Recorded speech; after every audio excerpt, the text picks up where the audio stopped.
The latest in the rebooted series from developer Flying Wild Hog, Shadow Warrior 3 is here. They kindly provided us a code for this review, though it was on the day of release. That had me worried that things were coming in red hot. Alas, the game feels sound, technically. Where I do take issue is in the humor department. It comes non-stop, and while toned back from previous entries, can still feel quite racially insensitive at times, to put it mildly. What you're here for, though, is the bombastic action and the sad realization that this is not really a sequel to Shadow Warrior 2. It's much more a sequel to the first reboot title. Gone is the loot and cooperative systems, replaced with a full embrace of Doom Eternal's setup. How does it all work out, both graphically and gameplay-wise? Well, let's find out together in the XboxEra review of Shadow Warrior 3.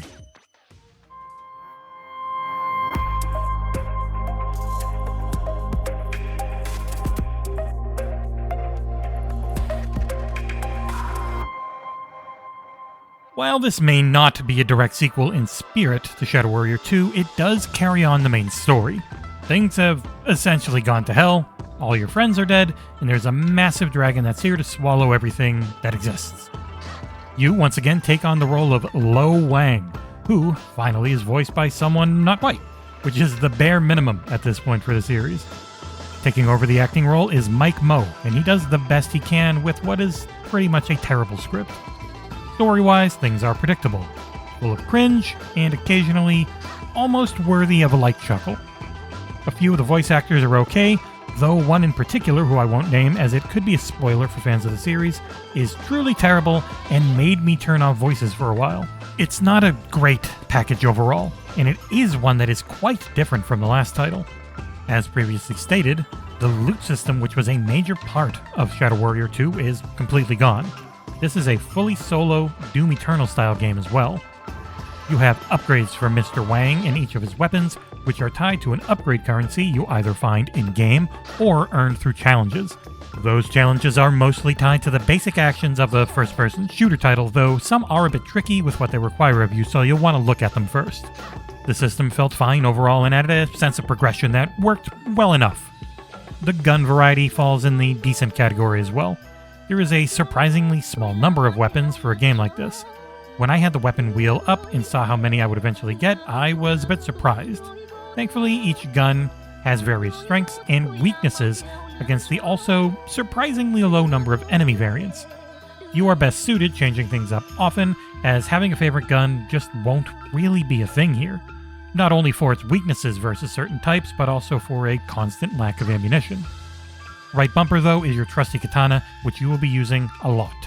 It is the main way to replenish your ammo outside of finding it on the field, and slicing weaker enemies into ribbons of flesh is as satisfying as ever. The gunplay itself, by default, is kinda slow, and I had to up the sensitivity greatly on both the vertical and horizontal axis. Two of the biggest additions to the game are tied to movement. Early on, you find a grappling hook, and with the press of the Y button, you can either attach to objects and swing or pull yourself forward, or you can hook onto lower-level enemies to pull yourself towards them. The other feature is wall running or climbing, which is allowed in areas covered by a thick green grass. Teamed with a double jump and air dash, there is a lot of platforming in this game, and it works for the most part. Occasionally, I would get stuck on the environment in some way and fall to my death. Incredibly short load times of a second or two and constant checkpoints, though, made it less frustrating than it would have been otherwise. I do feel sorry for those still on the Xbox One or PS4 generation of consoles if those load times are as not snappy as I imagine. I did play this game on a Series X, and the first thing I noticed were some insanely fast load times. When choosing continue from the main level and going back into a boss fight, it took what felt like maybe 1 second before press to continue popped up.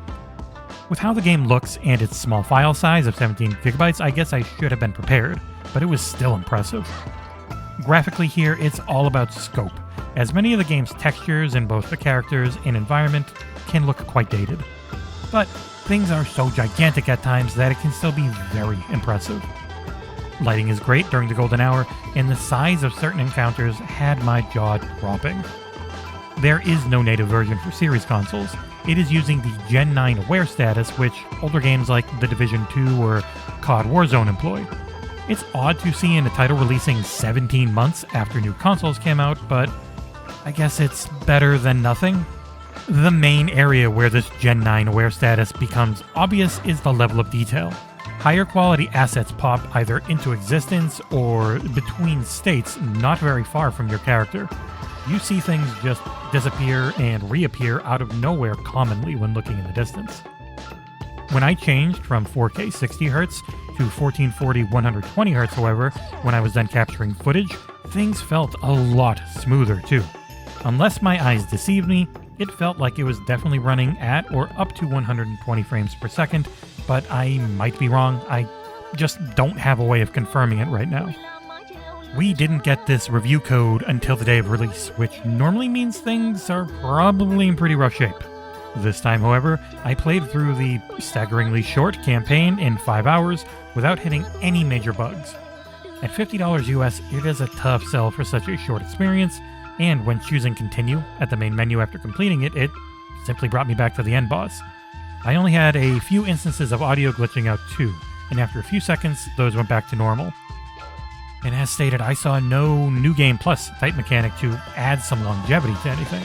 So unless the thought of constantly replaying the same sections time and time again while also having to level over and over again sounds like a proposition worthy of $50 to you in 5-hour chunks, it may be best to wait on a sale for this one. The voice acting is mostly bad, either due to the dialogue or the actor's choice of voice. The music, though, is excellent. Again, with this being a Polish dev, it can sound a bit 70s Hong Kong martial arts movie dub, but it's really well made, and it is appropriate in the moment-to-moment action. Wrapping things up, Shadow Warrior 3 is an okay time. I don't personally think it's worth its launch price, as there is that lack of replayability, and it's only 5 hours long. But your mileage may vary. I am very sad, though, to see the co-op gone, and the lack of a loot system and randomized levels does hurt the overall value even more. That isn't to say there is no fun to be had, though. The gunplay is solid, weapon and enemy varieties, while not numerous, are well balanced, and the scope can be breathtaking. It may not be the most sensitive game ever made, but it's certainly not a bad way to spend your time.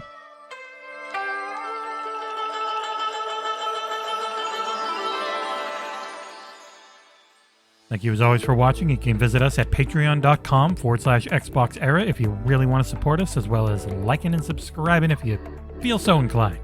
We'll see you here next time.